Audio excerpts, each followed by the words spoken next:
Hey, how's it going? So I decided to take a late night flight over to Lima 52, which is Oceania, Pismo Beach, in a Cessna 172.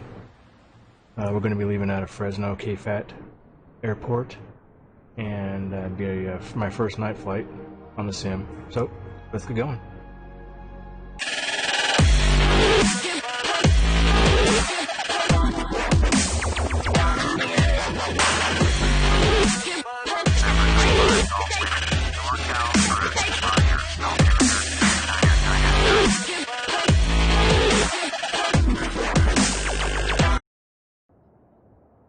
So here you can see my flashlight's on. I turn it on and off here using my yoke trigger. I know that already, thank you. So let's go ahead and get rid of that so I can see.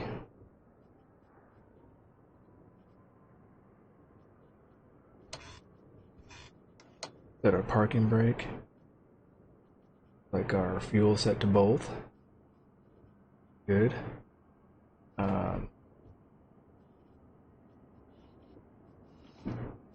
Like all we have is mixture, no props on this one.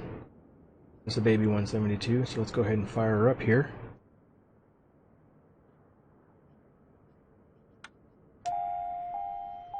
Master. Get our beacon light going. There's our beacon. Punch these full forward here. It's summertime, so I don't need to use any, usually with the older, I guess this is fuel injected too, so I don't need to worry about it. On the older Cessnas, like the one I trained in, you gotta prime it, but I don't think we need to prime this. So there we go, we'll go ahead and turn on the fuel pump.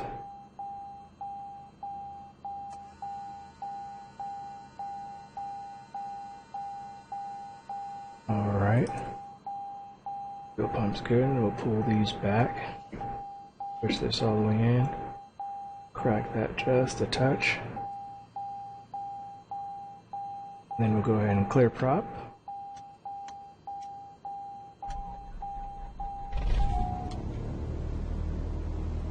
Have a good start. Bring the engine down to 1,000 RPMs. Like 1010, there's 1,000 RPMs. And we got oil temperatures rising.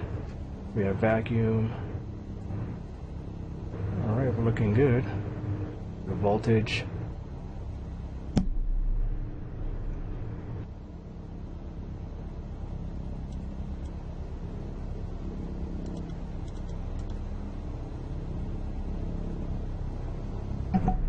Go master avionics on. Let those start warming up.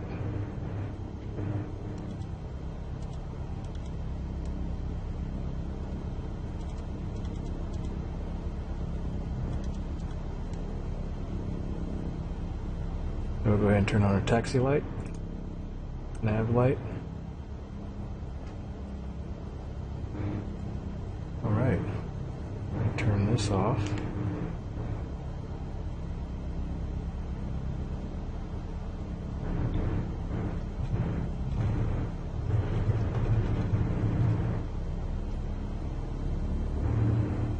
It's like we're at the terminal for some reason.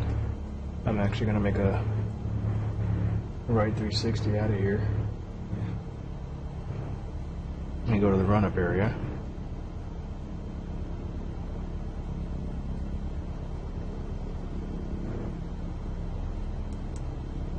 Switch my CDI to GPS.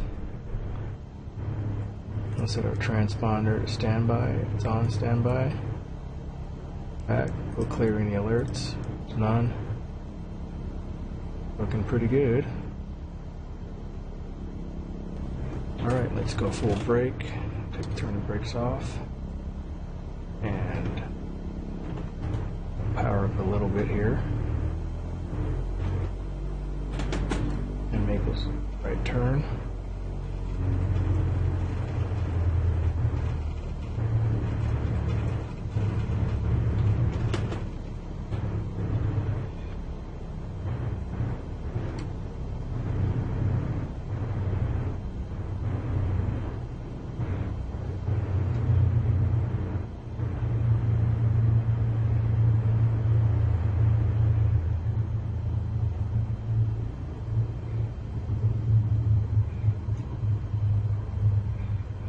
So standard call for an airport like this is Class Charlie. You'd actually call ground. Be Fresno ground, Cessna 780 at the uniform at whatever parking. Request VFR flight to Lima 52 4500 with information whiskey, something like that. They give us a squawk code, yada yada yada, and then they go ahead and tell them, Fresno ground, Cessna 780 at the uniform, at parking, ready to taxi, 29er left, and then they give you your taxi clearance. Or they tell you right or whatever, but that's pretty much it.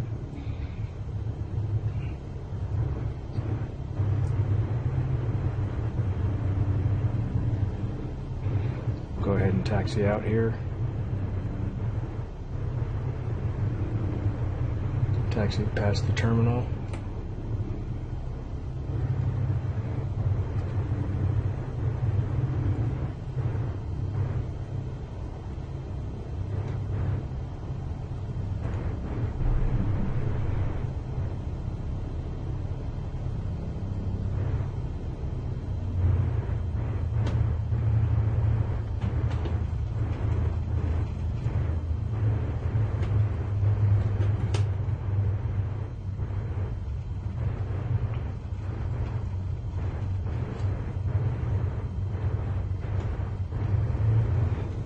Looks like we're getting pretty good frame rates since the reinstall.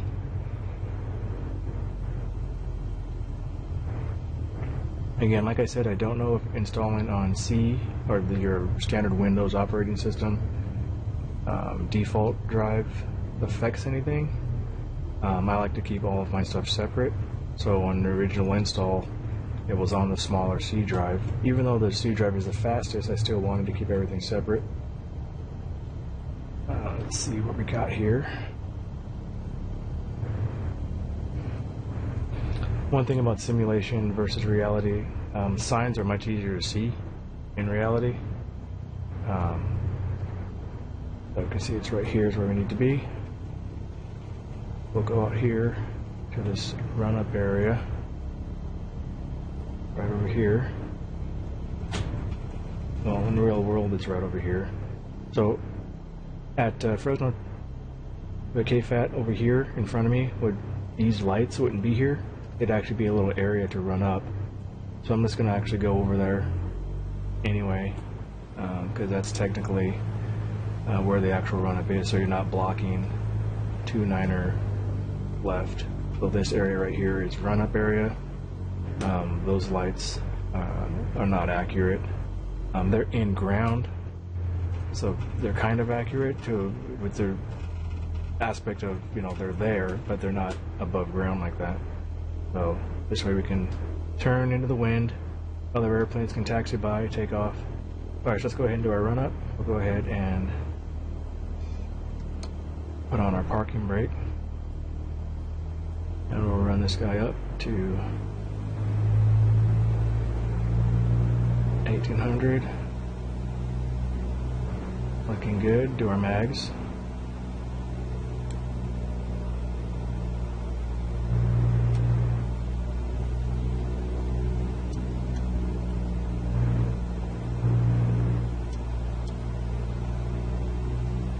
Looking good. Then I like to do a quick drop and watch the engine, make sure it doesn't fail on me.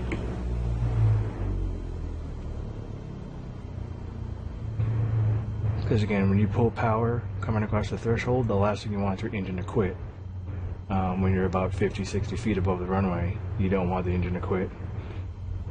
So I usually do that a couple times. I'll run it back up again. 1700 RPMs. And pull it back.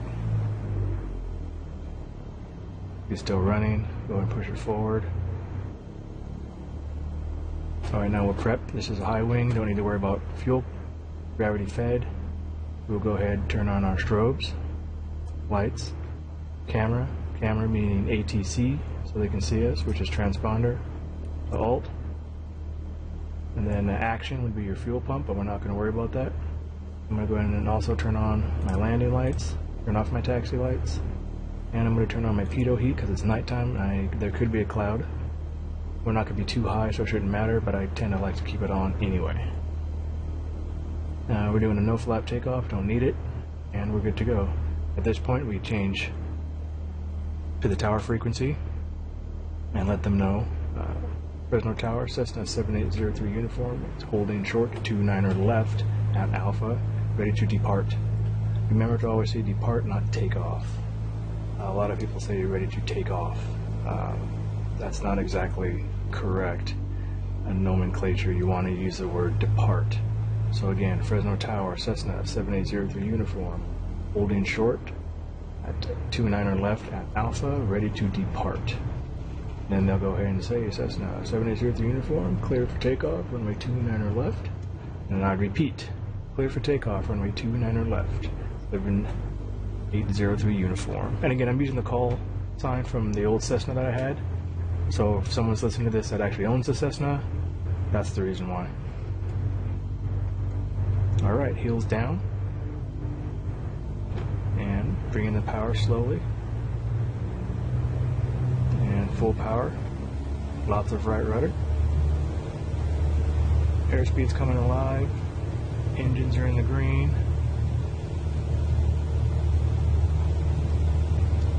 There's 50. I like to wait for 60. There's 60.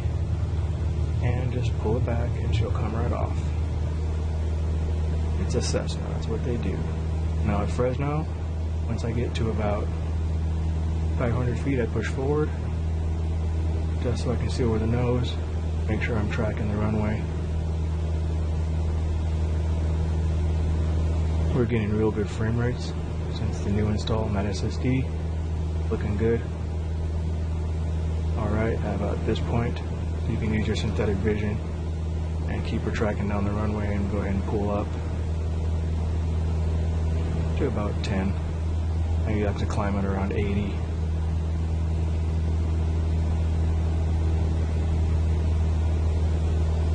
So I'm getting 2380 RPMs. Bring the nose down a little bit. I'm going to bring it back just a little bit.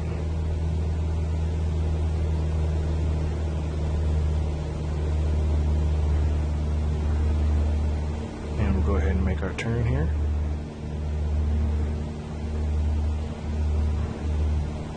One of the things I noticed that I don't particularly like about the simulator is, one, if you look down, that's a freeway below us and there's no traffic on it. X-Plane is phenomenal traffic. I mean, there's a couple cars down there, but nothing spectacular.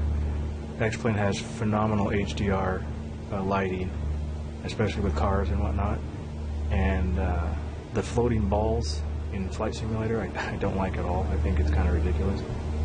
I don't like the floating balls. It looks a little bit odd to me. Alright, well there's our airport. We're not necessarily going south, just wanted to get a good shot of it here. It does look good, don't get me wrong. Flight Simulator 2020 looks beautiful at night.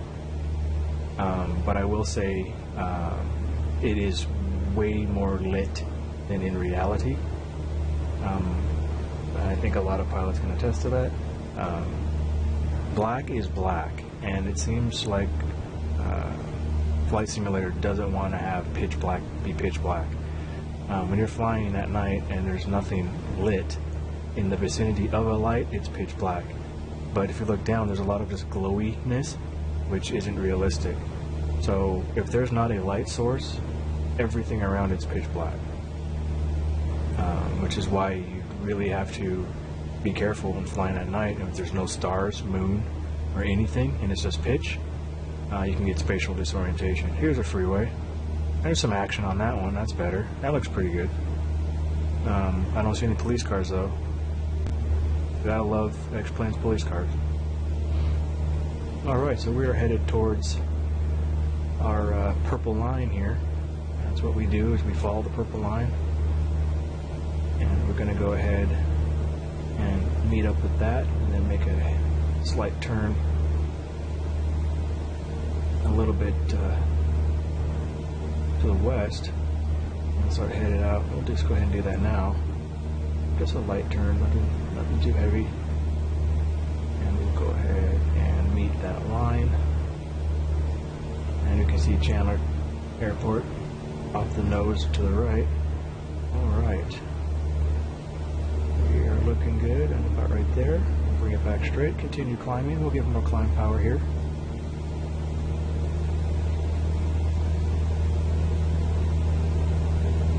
We're climbing, so I'm going to leave it full power for a while.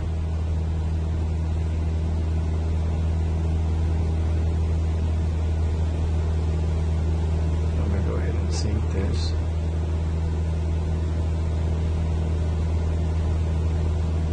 And look at our heading set. And she'll follow the heady bug for now.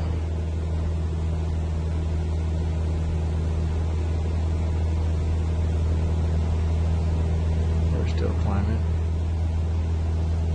There's downtown Fresno. Watching our airspeed. There's downtown Fresno. Baseball stadium. Headed out towards the ocean.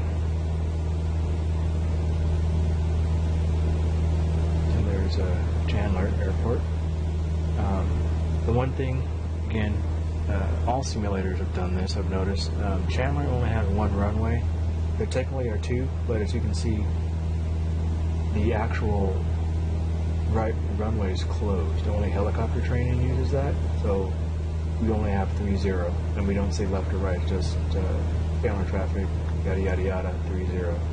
So, just a note, Microsoft.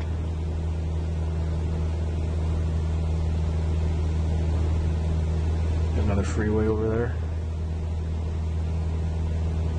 Yeah, it's just the light. It looks good. There is a lot of, I guess you can call it gaming eye candy.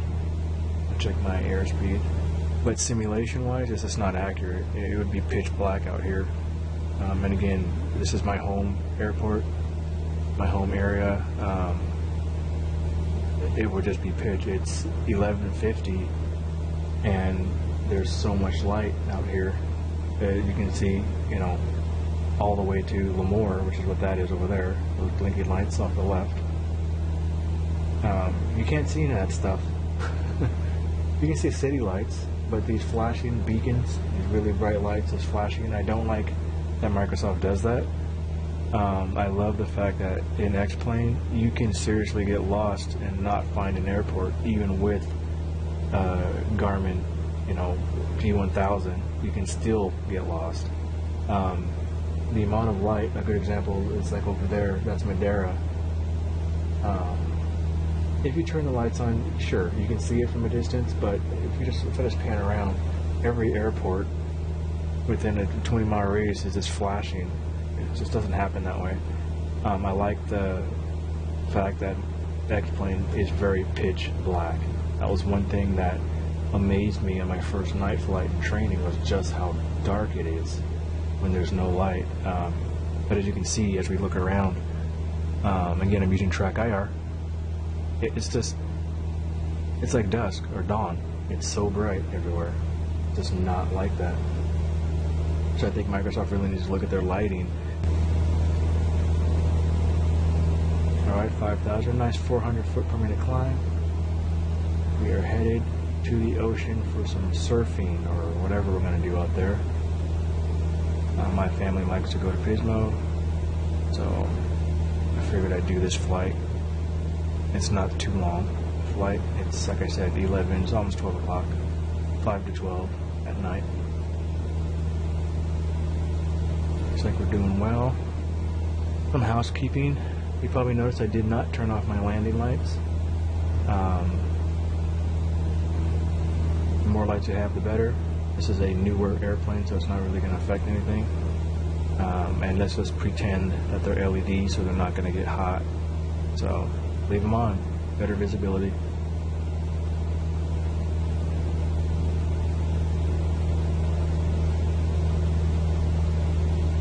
Again, if you fly into a cloud, shut them off. But you know, some would argue, well, white indicates the back of the airplane, right? If you're looking at the lights, red, green, white. I get that, but also, you know, if someone's looking at the lights to differentiate the direction of the airplane in comparison to themselves, they're going to be looking at the nav lights more than anything. The few flights that I've done at night, a lot of aircraft actually have their landing lights on, or at least a flood light of some type in the front on. Another example is a lot of airplanes that have de-icing boots actually have lights that will shine on the de-icing boots, but you don't have to have a flashlight and kind of do one of these numbers, kind of peek outside and maybe see if there's ice, right?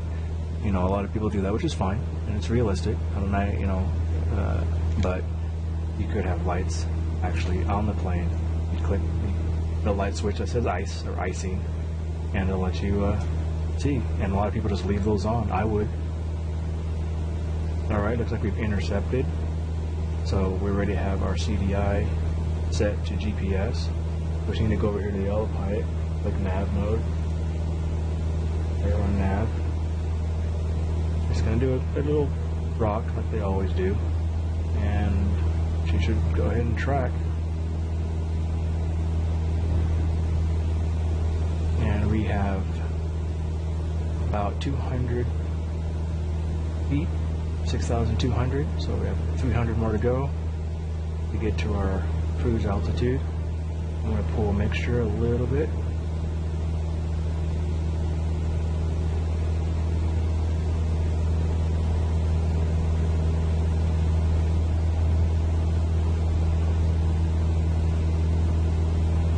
Watching that.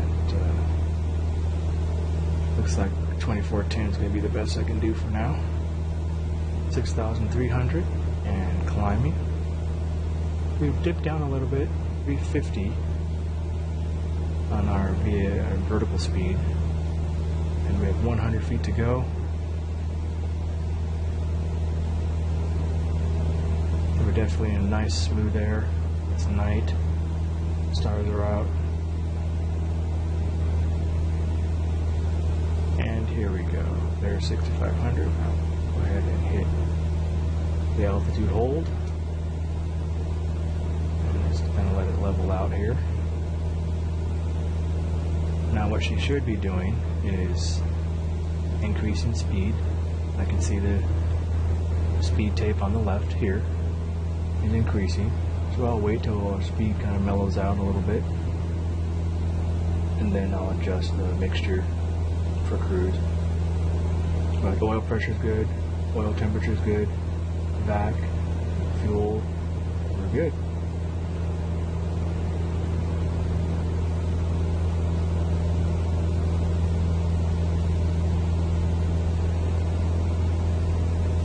So these are actually realistically bright for me, so I'm actually going to turn these down a little bit. I like to keep all of these relatively bright, but I like to keep these big screens a little bit softer. It is a little bit dark at my house.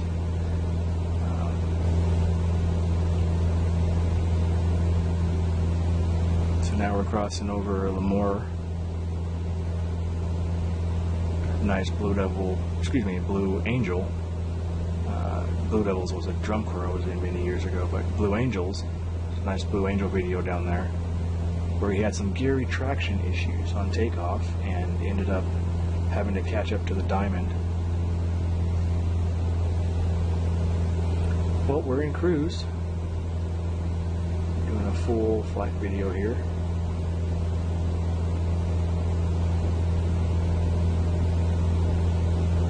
So it looks like our ETA is about 46 minutes, not a fast airplane.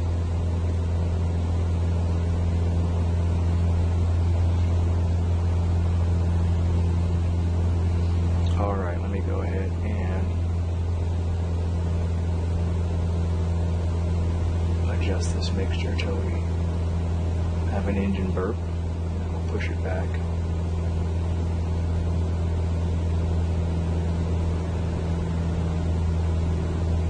There it is right there, I can see the fuel flow. So I'm going to push it back 100 RPMs, right about there. That's pretty good. We're getting 2,500 RPMs. Gives us about 104 knots. We're doing 118 across the ground. So this airport down under my left wing, that's Harris Ranch. The majority of California's beef, a lot of the nation's beef, comes from Harris Ranch. So I do have a YouTube video. Check out the channel. There's a video in there of me landing at Harris Ranch in Arrow.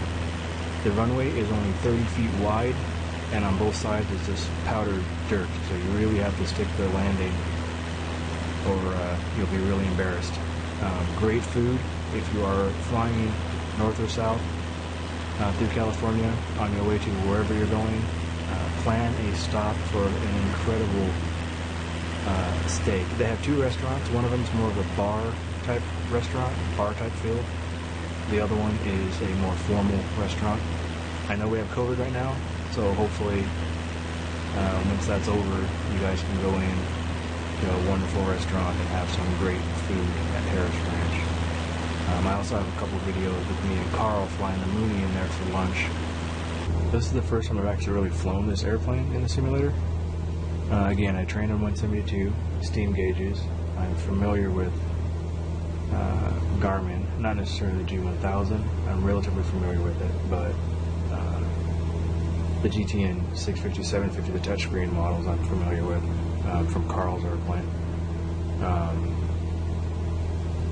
So this is pretty nice.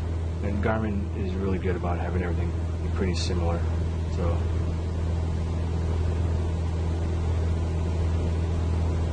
hopefully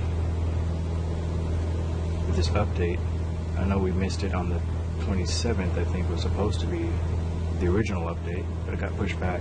Hopefully this new update this week will address the SIM Connect issues, because I'd like to use my switch panels, as well as, other options. I'm not sure how Proflight and all that other stuff will work with it, but that's something they really need to look at, because that's what everybody uses right now.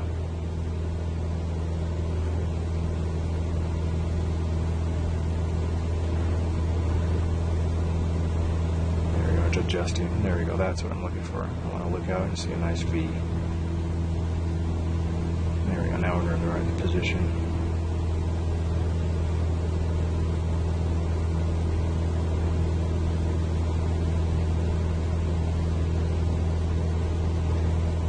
Still get a little gutters. It's not as smooth as I'd like, but it's not bad. Little airport tucked away.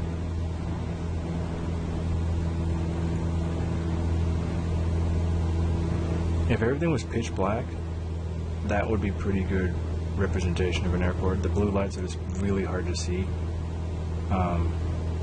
Here's our turn here. To our new heading,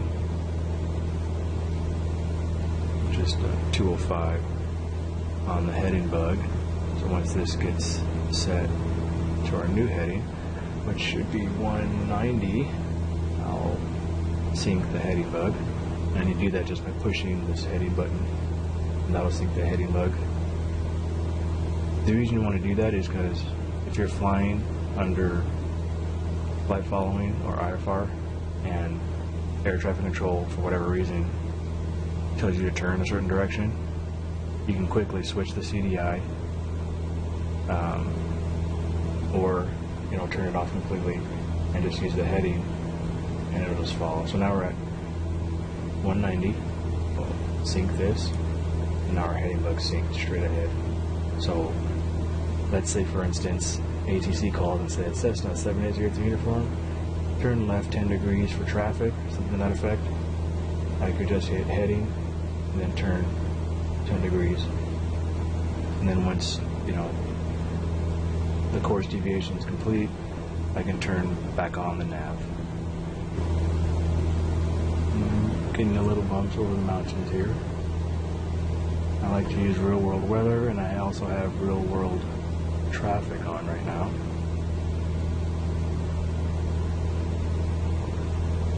We're about 2,000 feet higher than the mountains below us, roughly. Again, I'm not using Proflight. That iPad's actually downstairs.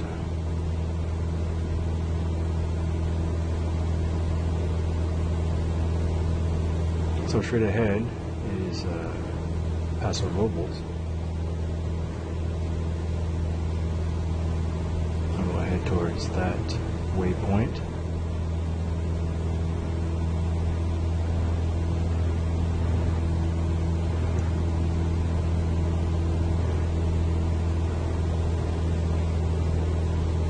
That'll be in a little bit of a valley, then one more set of mountains as we go south, and we'll drop in once we pass them. For those that have flown east to west into San Luis Obispo, it's tucked right after a set of foothills, and you kind of have to drop in pretty quick or fly low altitude. I prefer to drop in, but most people that I know that fly usually just fly in relatively low altitude to the mountains. But in a single engine airplane, if you're that low, if something goes wrong, you don't have much insurance. So as pilots say, altitude's insurance. I'll just come in high, pull the power, and drop it in pretty quick.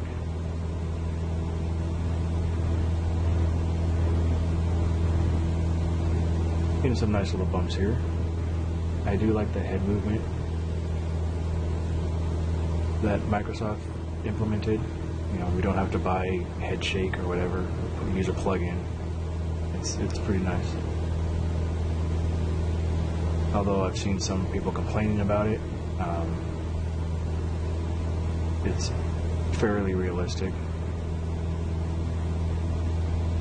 Especially when you have big bumps, you tend to move around in the airplane, that's for sure. So for night flying, for me, I still prefer X-plane for true training. X-plane is, in my opinion, at this point, a better option for night flying training in the simulator or on any sim. The lighting is really, really good. It can throw you off. For those people that have large monitors, it can actually give you spatial disorientation if you're focused so much on the screen and it's so pitch black that it'll actually throw you off. The sky here is, phenomenal. Well, there's our moon. It's a full moon, I get that, but it still wouldn't be this lit. I think when it comes to night flying, that realism in simulation is important, because if someone assumes it's going to be like what you see here, or Microsoft Flight Simulator 10 or P3D, it's way, way darker in reality. It's pitch black. But eye candy sells, so I get it. And again, for those Microsoft fans, I am one too. This does look really good, but personal preference right now on this flight, I would love to have pitch black, except for that town in front of me, and no flashing lights from the runway, just pitch black. What I think would be neat, I don't think any simulator does it at this point that I'm aware of, but it would be really neat to actually use your push to talk on your airplane for communication, your comms button, to actually turn on the runway lights. That would be pretty cool, because you have 3, 5, 7. That would be really neat to come into an area, it's dark, you can't see where the airport is, and click that button, 1, 2, 3, 4, 5, 6, 7, and watch the lights turn on the runway. Oh, there's the runway. That'd be pretty cool. What do you guys think? I think that'd be cool.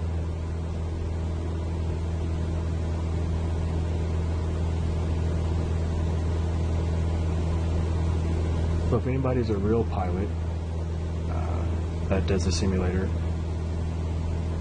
what do you do in cruise? I'm monitoring systems. You see me keep glancing down and looking at everything. Everything's in the green. I'm doing it in my head. I'll just do it audibly at this point. Speed take 103, true airspeed 112, 6500, 2992. 2460, oil pressure's good, fuel flow, oil temp, EGT's okay, we have back, fuel's okay, electrical. So that's kind of my quick scan. But beyond that, what do you guys do in cruise? Also, something that's kind of funny and a little humorous, my arms are folded right now. I get it, fold your arms, don't touch anything, and, you know, because an airplane will do whatever you tell it to do, even if what you tell it to do is stupid by accidentally hitting a button, right? Do you fold your arms? Alright, coming into the city here. Oh, there he is, there's that traffic again.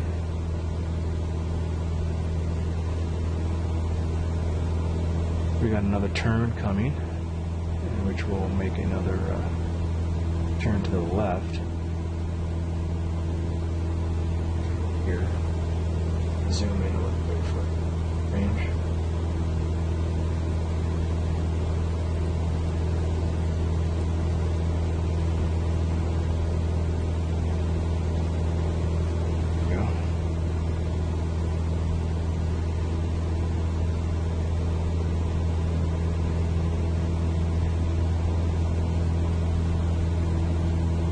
Yeah, I'll do this flight sometime this week, the exact same flight in X-Plane. And you tell me which one you guys like better. Let me see if I can find a G1000 Cessna, and I'll do the same flight in X-Plane at night.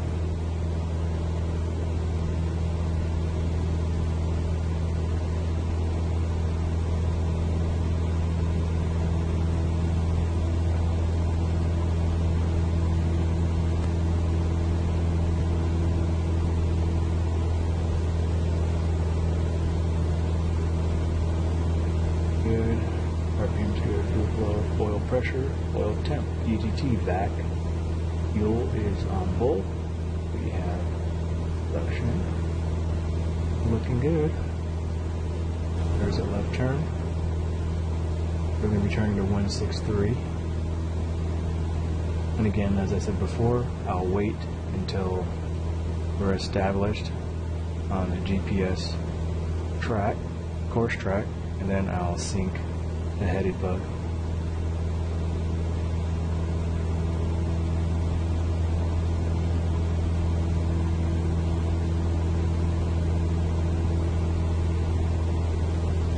That's cool. Just now noticed it has the November 7803 airframe. That was a good plane.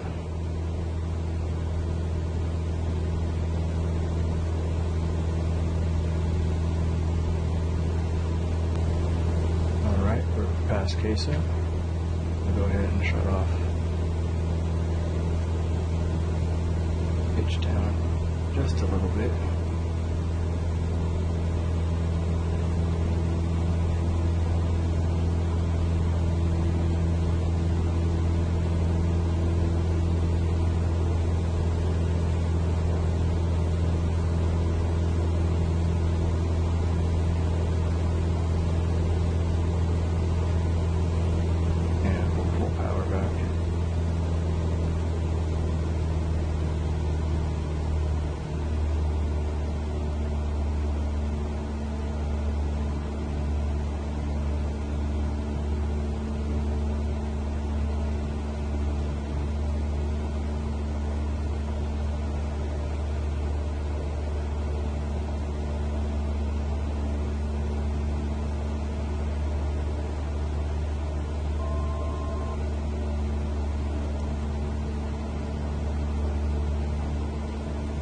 I'm going to go ahead and hand fly it.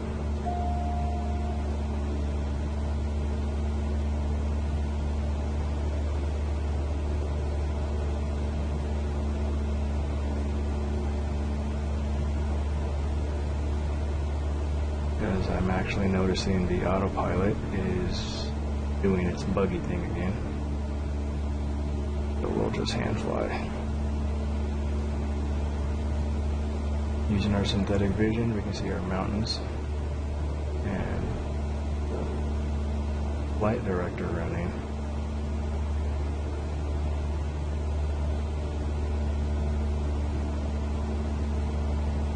Give it over 163.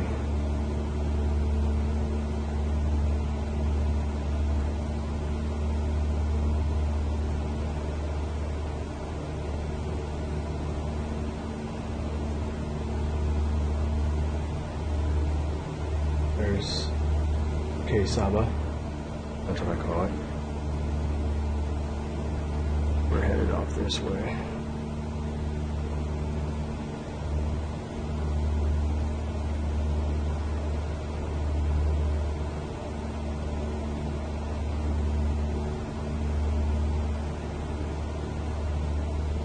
Hopefully that update addresses the trim wheel issue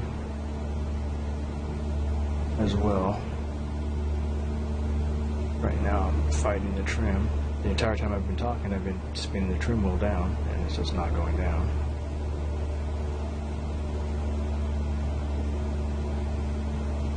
There we go.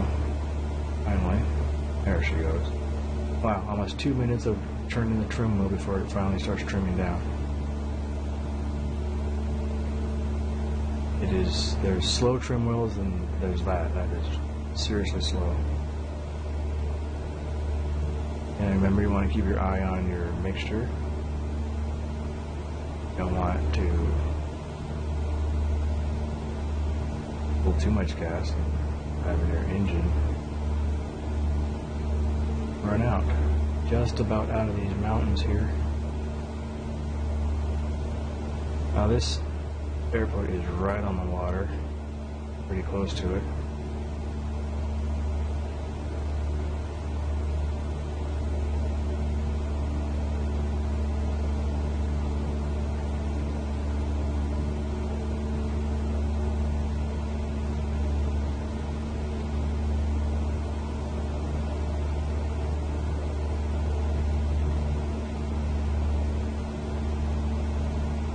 And there's the Pismo. Beautiful. Coming down, looking good. And start giving her some mixture there.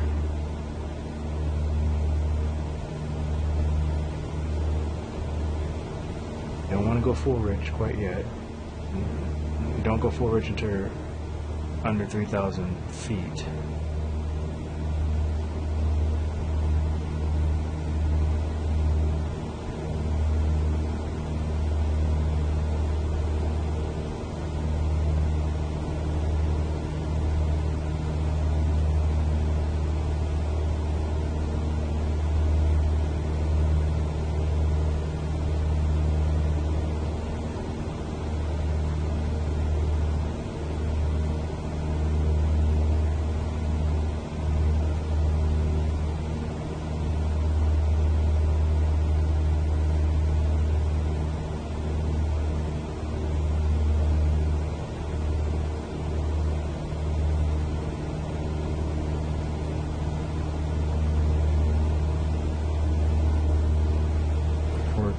Feet, we're past the foothills.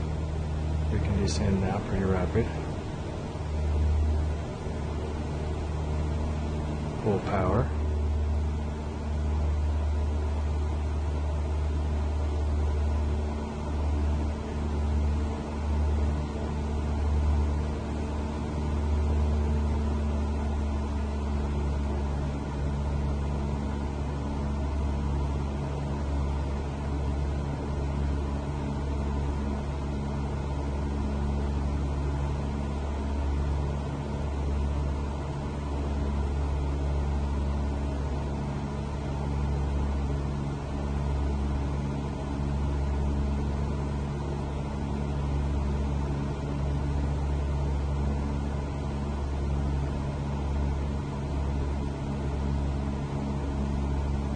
Alright, 3,000 feet, mixture full rich.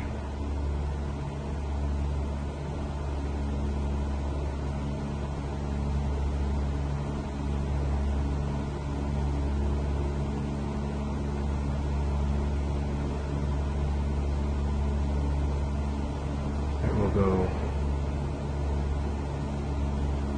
all the way down to 1,200 feet. There's the ocean. And right there's Pismo. Right here with the mouse. Right here, Pismo Beach.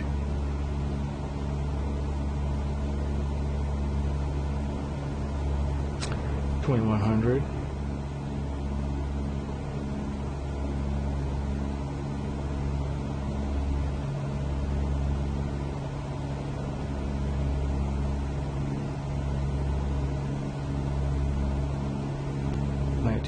feet. Now we're looking.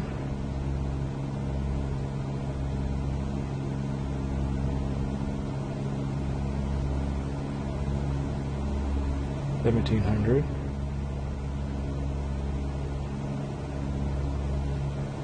2,000 RPM. Keep it in the green. All right. Let's adjust our track IR. Go.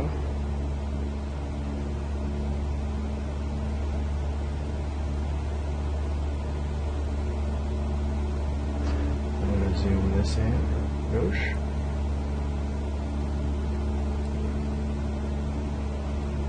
We'll be making a right-hand turn.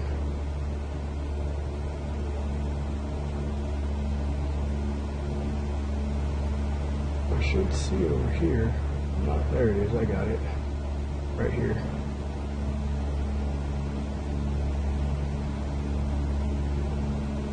Right on the water. Let's go ahead and down to pattern altitude here. We'll go 2,000 in the pattern.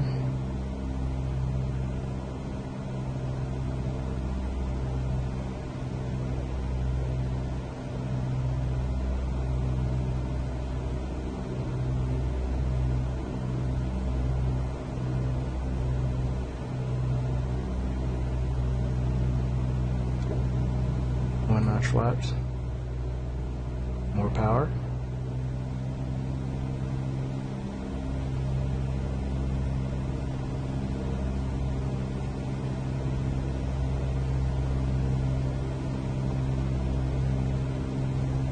Once we finish this base turn,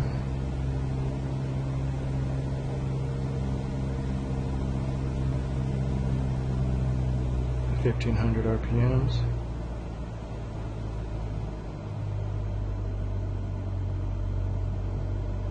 Second notch flaps.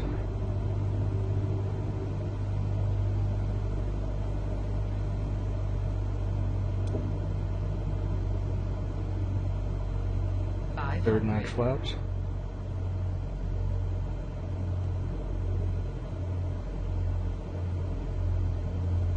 A little bit of power.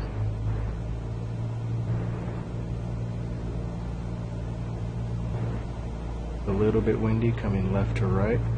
So I'm going to drop my wing. Get in, there we go.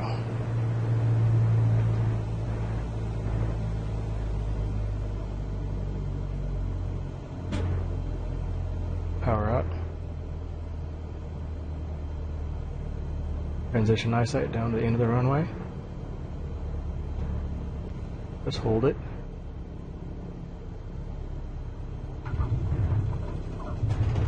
There we go. Flat brakes. Ran a little long, but that's okay.